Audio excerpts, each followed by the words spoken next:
5 বারের সাবেক বিশ্ব চ্যাম্পিয়ন ব্রাজিল। বিশ্ব ফুটবলের সবচেয়ে সফল দল বলা হয় ব্রাজিলকে, কিন্তু 2022 কাতার বিশ্বকাপের পর থেকেই চিরচেনা সেই ব্রাজিলকে আর খুঁজে পাওয়া যায় না। 48টি দেশ নিয়ে 2026 সালে আমেরিকা, যুক্তরাষ্ট্র ও কানাডায় অনুষ্ঠিত হবে 2026 বিশ্বকাপ। ফুটবলের এই মেগা ইভেন্টকে সামনে রেখে লাতিন আমেরিকায় শুরু হয়েছে বাছাই পর্বের লড়াই। ইতিমধ্যেই 12টি ম্যাচ শেষ হয়েছে, যেখানে সেলেসাওরাও 12টি ম্যাচ শেষ করেছে।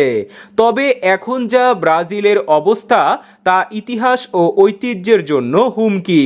প্রতিটা বিশ্বকাপে অংশ নেওয়া দলটির এই প্রথমবারের মতো সংখ্যা জেগেছে যে তারা 2026 বিশ্বকাপে খেলতে পারবে কিনা, কারণ ব্রাজিল 12টি ম্যাচ খেলে মাত্র 5টি ম্যাচ জিতেছে, 3টি ড্র ও 4টি পরাজয়ে 18 পয়েন্ট নিয়ে টেবিলের 5 নম্বরে রয়েছে।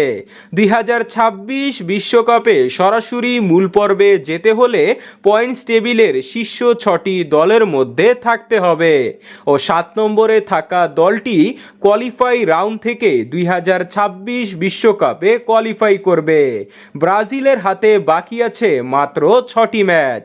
এই 6টি ম্যাচে ব্রাজিলকে অন্তত 2টি ম্যাচ জিততে হবে, কারণ 2026 বিশ্বকাপে জায়গা নিশ্চিত করতে হলে কমপক্ষে এখন 24 পয়েন্ট দরকার।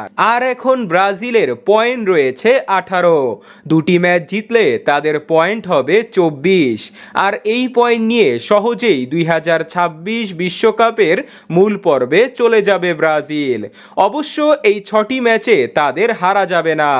যদি তারা ড্র করে তাও তাদের সুযোগ থাকবে 2026 বিশ্বকাপে যাবার। তো বন্ধুরা, ব্রাজিল কি 2026 বিশ্বকাপে কোয়ালিফাই করতে পারবে? কমেন্টে জানান।